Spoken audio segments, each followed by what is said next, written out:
গত 3 দিন ধরে দিলীপ ঘোষ একটার পর একটা বোমা ফাটিয়ে যাচ্ছে। আজও তিনি বলেছেন, অতীতেও দেখা গেছে যেসব বিজেপি নেতা তৃণমূল কংগ্রেস থেকে এসেছেন এবং তারা আমার বিরুদ্ধে বিভিন্ন সময়ে কথা বলেছেন, একটা সময় তারা আমার পায়ে হাত দিয়ে ক্ষমা চেয়েছেন। এই দলের মধ্যে পড়েন অর্জুন সিংহ। দিলীপ ঘোষ আজ সকালে এই কথা বলার পরই অর্জুন সিং বেশ কিছু ছবি প্রকাশ করে দাবি করেছেন যে দিলীপ ঘোষের সঙ্গে জিয়ারুল হক বলে একজন নেতার ঘনিষ্ঠ সম্পর্ক রয়েছে। এই নেতা হলেন বসিরহাটের এক সময়কার গরু পাচারকারী বারিক বিশ্বাস।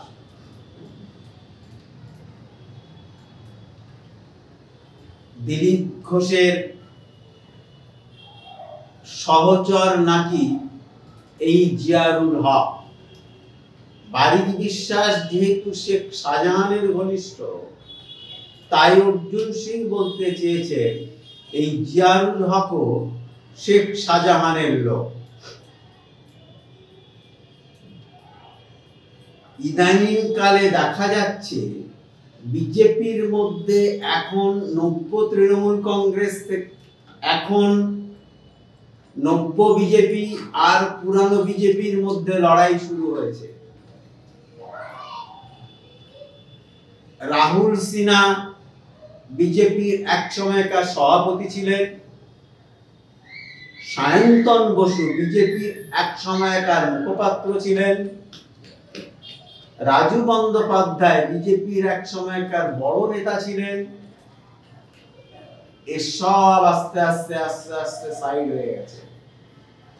শুভেন্দু অধিকারী, সুকান্ত মজুমদার, অর্জুন সিং, কৌস্তব বাগচিরা আসার পর বিজেপির মধ্যে একটা তৃণমূল ঘরানা চালু হয়েছে যে যদি দলে অস্তিত্ব বজায় রাখতে হয় তাহলে কংগ্রেস থেকে বা তৃণমূল কংগ্রেস থেকে যারা বিজেপিতে এসেছেন তাদের একজোট হয়ে চলতে হবে। তার নেতৃত্ব দেবেন কে? তার নেতৃত্ব দেবেন হচ্ছে শুভেন্দু অধিকারী। আর দিলীপ ঘোষের বৃত্তে যারা ছিলেন, যাদের নাম বললাম, রাজু বন্দ্যোপাধ্যায়, সায়ন্তন বসুরা, তারা সবাই ধীরে ধীরে বিজেপির সঙ্গ ত্যাগ করেননি ঠিকই, কিন্তু বিজেপি থেকে তারা শত হস্ত দূরে রয়েছে। কোন মিটিং মিছিল সভা সমিতিতে এখন আর তাদের দেখা যায় না। অথচ এ রাজ্যে বিজেপির এই যে উত্থান, এই উত্থানের পিছনে এদেরই বড় ভূমিকা ছিল। 2026 সালে বিধানসভা নির্বাচন, তার আগে বিজেপির মধ্যে শুরু হয়েছে মুসল পর্ব। এই পর্বের বড় প্রভাব যে 2026 সালের বিধানসভা নির্বাচনে পড়বে তা আজ করতে পেরেছেন দিল্লির শীর্ষ নেতারা। শ্রমিক ভট্টাচার্য মারফত তারা দুটো শিবিরকেই যে বার্তা দিয়েছেন, সেই বার্তায় পরিষ্কার করে বলা হয়েছে যে আপাতত বাগযুদ্ধ বন্ধ করতে হবে, প্রকাশ্যে কোনো দ্বন্দ্ব করা যাবে না। যদি কারোর কিছু বলার থাকে তাহলে দলীয় স্তরে সেটা আলোচনা করতে হবে। কারণ বিজেপি হলো রেজিমেন্টেড পার্টি, যেভাবে সিপিআইএম বা সিপিআই চলে। রেজিমেন্টেড পার্টিতে কখনো প্রকাশ্যে কেউ কারোর বিরুদ্ধে মুখ খুলতে পারেন না। কিন্তু ইদানিংকালে বিজেপির মধ্যে কিন্তু তা শুরু হয়ে গেছে। দিলীপ ঘোষ পুরানো বিজেপি নেতা, দীর্ঘদিন ধরে আরএসএস করে এসেছেন। এখন প্রশ্নটা হচ্ছে, এই যে জিয়ারুল হক, তার সঙ্গে দিলীপ ঘোষের কি সম্পর্ক? জিয়ারুল হকের বাড়ি উত্তর 24 পরগনার বিড়ার মেঠোপাড়ায়। বারাসাত, বামনগাছি, দত্তপুকুর, গুম্মা ঠিক আগে হলো বিড়া। বিড়া স্টেশনের দিকে যেতে এই জিয়ারুল হকের বাড়ি। তিনি কি করেন তার বাড়ির পাশের লোক পর্যন্ত কেউই জানেন না। তার বাড়ির গায়ে যার বাড়ি তিনিও জানেন না এই জিয়ারুল হক কি করেন। সবাই জানেন জিয়ারুল হকের সঙ্গে দিলীপ ঘোষের সম্পর্ক। এক সময় তিনি ছিলেন তৃণমূল কংগ্রেসের নেতা, এখন কখনো বিজেপি, কখনো তিনি তৃণমূলের নেতা। উত্তর 24 পরগনার অশোকনগরে তার বাড়ি। অশোকনগরের বিধায়ক হলেন উত্তর 24 পরগনা জেলা সভাধিপতি নারায়ণ গোস্বামী। এই জিয়ারুল হকের সঙ্গে দিলীপ ঘোষের সম্পর্ক কি, এটাই এখন হচ্ছে সবচেয়ে বেশি চর্চিত বিষয়।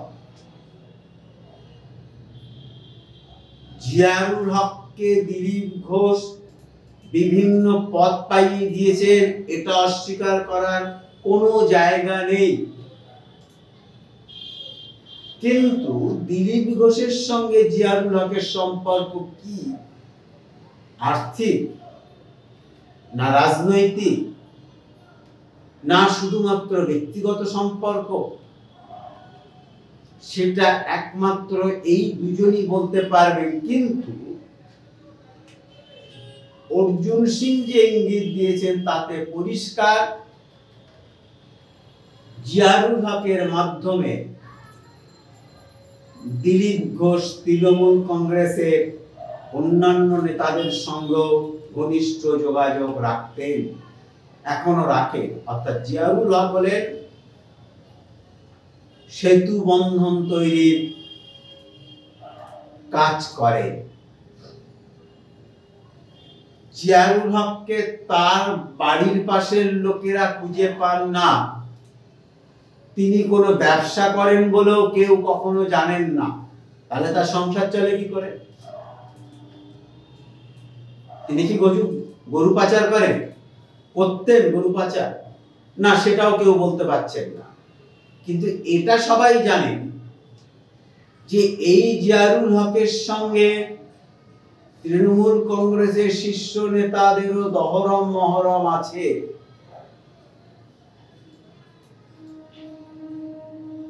তিনি যে পাকাল মাছ, সেটা স্থানীয় লোকেরাও বিশ্বাস করে। স্থানীয় লোকেরাও সেটা খুব ভালোভাবে জানে। যদিও জিয়ারুল হক বলেছেন যে দিলীপ ঘোষের সঙ্গে তার একেবারে ব্যক্তিগত সম্পর্ক। তিনি দিলীপ ঘোষের তার চলন বলন, তার ব্যক্তিত্ব, দিলীপ ঘোষের সততা তার ভালো লাগে, তাই তিনি দিলীপ ঘোষের সঙ্গে সম্পর্ক রেখে চলেন। কিন্তু আজকে অর্জুন সিং যে বার্তা দিয়েছেন তাতে পরিষ্কার, ডাল মে কুছ কালা হ্যায়। কি সেই কালা, তা ধীরে ধীরে পরিষ্কার হবে, একদিন পরিষ্কার হবেই। তবে একটা কথা খুব পরিষ্কার ভাবে বলা যায়, 2026 সালের নির্বাচনের আগে বিজেপি দুটো ভাগে পুরোপুরি ভাগ হয়ে গেছে। লোকসভা নির্বাচনের আগেও কিছুটা হলেও তাই হয়েছিল। দিলীপ ঘোষ নিজে দাবি না করলেও তার ঘনিষ্ঠ বৃত্তে তিনি পরিষ্কার করে জানিয়েছেন, তাকে খড়গপুর থেকে তুলে নিয়ে এসে দুর্গাপুরে দেয়ার পিছনে শুভেন্দু অধিকারীদের হাত আছে। তিনি খড়গপুরে জিতবেন বলেই শুভেন্দু অধিকারীরা তাকে তুলে নিয়ে এসে দুর্গাপুরে দিয়েছেন কেবলমাত্র তাকে হারানোর জন্য। 2026 সালের নির্বাচনে বিজেপি যদি এখনো এই দ্বন্দ্বের রাশ টানতে না পারে, তাহলে বিজেপি ভালো কিছু করার কোনো সম্ভাবনা বিজেপির নেই। কারণ মনে রাখতে হবে যে পুরানো বিজেপি পন্থীরা, অর্থাৎ যারা আরএসএস এর ভাবধারায় বিশ্বাসী, যারা পুরোপুরি হিন্দুপন্থী, সেই লোকেরা অর্থাৎ সেই সমর্থকরা কিন্তু এখনো বসে রয়েছেন। এ রাজ্যে যদি 1,15,000 বুথ থাকে, 35 থেকে 40,000 বুথেও বিজেপি তার সংগঠন তৈরি করতে পারেনি, শুধুমাত্র সদস্য সংখ্যা বাড়াতে পেরেছে। সদস্য সংখ্যা বাড়ানোটা বিশেষ কোনো গুরুত্বপূর্ণ কাজ আমি বলবো না তা নয়, গুরুত্বপূর্ণ কাজই। তবে সদস্য সংখ্যা যে কেউ বাড়াতে পারে, যে কোনো রকম ভাবে বাড়ানো যায়। সদস্য সংখ্যা গিয়েই কোনো একটা বাড়িতে গিয়ে বললেই হয়ে যায় যে আপনি আজ থেকে আমাদের বিজেপি সদস্য, এই 5 টাকা দিন কিংবা 1 টাকা দিন, যে কেউ করে। সদস্য সংখ্যা বাড়ানোটা বড় ইস্যু নয়, ইস্যুটা হচ্ছে বুথ স্তরে দাঁড়িয়ে লড়াই করতে পারবে কে। এক্ষেত্রে তৃণমূলের দুটো লাভ। একটা হচ্ছে শুভেন্দুপন্থী যে তৃণমূল, যারা তৃণমূল থেকে বিজেপিতে এসছে, তারা গুটি কয়েক, তাদের কতটা বুথ লেভেলে, কতটা তাদের হিম্মত আছে বুথ লেভেলে গিয়ে লড়াই করা। শুভেন্দু পারবেন নন্দীগ্রামে, অর্জুন সিং পারবেন ব্যারাকপুর অঞ্চলে, বাকি কোথায় আছে? বাকি জায়গাগুলোর জন্যই কিন্তু শুভেন্দু অধিকারী হোক বা দিলীপ ঘোষ হোক, আরএসএস এর উপরই তাদের নির্ভর করতে হবে।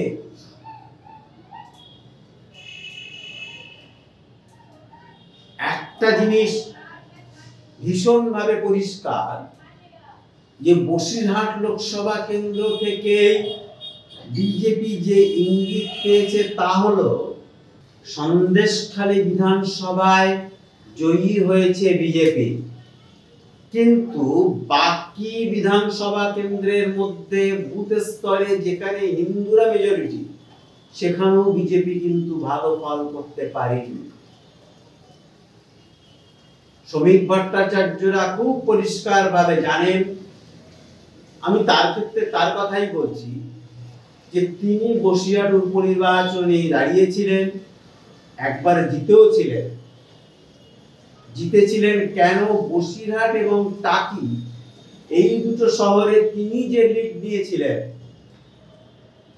আর গ্রামে গিয়ে তৃণমূল কংগ্রেস যে লিড দিয়েছিল তার চেয়ে বেশি, সেজন্যই তিনি প্রায় 2000-এর কাছাকাছি ভোটে জয়ী হয়েছিলেন। আমাদের কাছে যে নির্দিষ্ট খবর রয়েছে তা হলো আরএসএস দিলীপ ঘোষকে পরিষ্কার নির্দেশ দিয়েছে, পরিষ্কার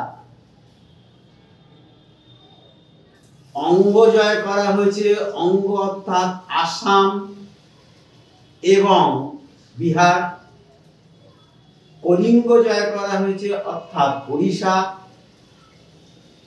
এবার বঙ্গ জয় করতে হবে। অঙ্গ, বঙ্গ, কলিঙ্গ, এই তিনটে জয় করাই হচ্ছে আরএসএস এর মুখ্য অর্থাৎ মূল উদ্দেশ্য। কিন্তু বাংলায় জয়ী হতে গেলে যে সংগঠন এই মুহূর্তে বিজেপির প্রয়োজন তা কিন্তু নেই। ওড়িশায় বিজেপি জয়ী হয়েছে সংগঠনের জেরে, কিছুটা বিজু পট্টনায়কের দলের উপর ভর করে। অসমে কিছুটা অগপর উপর ভর করে,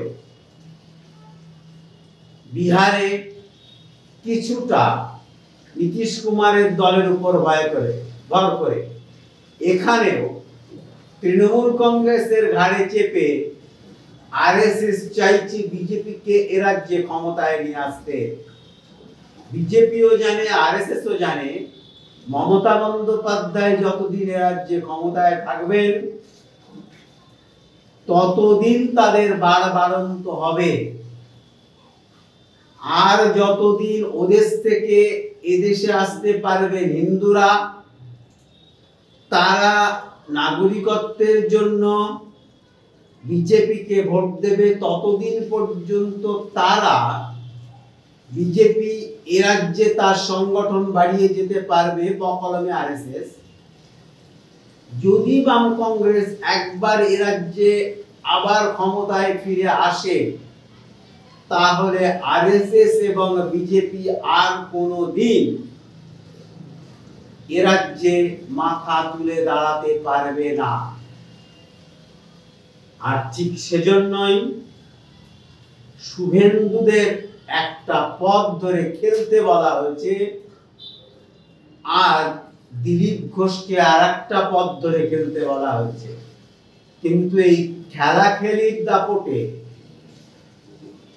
যে সমঝোতা নেই